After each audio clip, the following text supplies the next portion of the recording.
Dobro večer. Situacija s glazbenim festivalima u Hrvatskoj čini mi se da prilično dosljedno prati situaciju na nekakvoj ekonomsko-gospodarskoj sceni, s obzirom da se nadovezuje na recesiju i da jako ovisi o nekakvim privatnim poduzetništvima i po nekakvim inicijativama i o kapitalu koji u principu ne dolazi s one nekakve zdrave ekonomske baze, inputa i outputa, što bi značilo po broju prodanih festivalskih ulaznica i karata da se računa uspješnost domaćih festivala, bilo većih, bilo manjih. S obzirom na scenu kakva nam je glazbena, a i društveno-politička, čini mi se da ih ima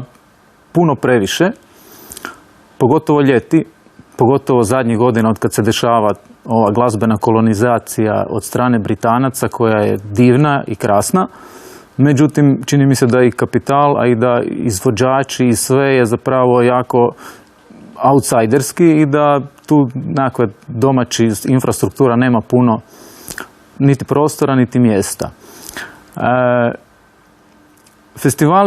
Festivali su imitiraju isto još jedan način funkcioniranja naše glazbene scene, a to je da nema ono nekakvog srednjeg sloja.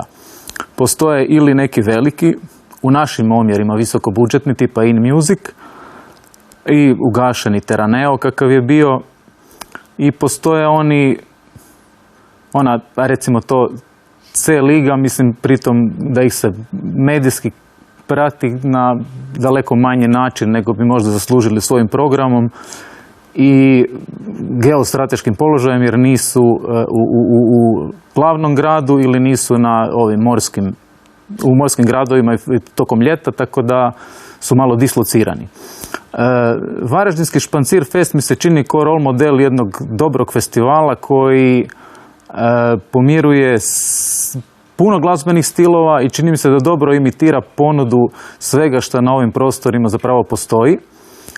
I u tu ruku ne radi selekciju niti kvantitativno, niti kvalitativno i daje i međunarodnom momentu i regionalnom i svim glazbenim stilovima. I s te strane mi se čini nekako najpošteniji princip koji bi možda bilo dobro prekopirati na druge gradove sukladno s budžetima i sukladno s mogućnostima. Međutim, to se ne događa. Festivali u kontinentalnom dijelu Hrvatske, sad konkretno ovaj najaktualniji In Music, čini mi se da sjajno je što postoji, sjajno je što ga ima, međutim, zbog njegove monopolističke situacije dozvoljava se zapravo raditi neke od kardinalnih grešaka, a to su situacije u kojima pod programom gura nešto već viđeno i zapravo ne nudi nekakve ekskluzivne i zapravo neke interesantna gostovanja, jer u nemanju nekakve kontre ponude može se dozvoliti gotovo sve. Što se tiče podrške ili nedovoljne podrške grada takvom festivalu, to su opet od strane organizatora, čini mi se da su tema za dužu raspravu, je li ili nije potrebna, koliko je ili nije. Divno je da ih ima, međutim, čini mi se da publika za njih ne postoji bar u onom broju u kojem bi mogla biti kad bi nekakva s početka priče ekonomska situacija bila daleko zdravija i kultura izlaženja na festivale bila razvijenija. Što se tiče festivala u Hrvatskoj,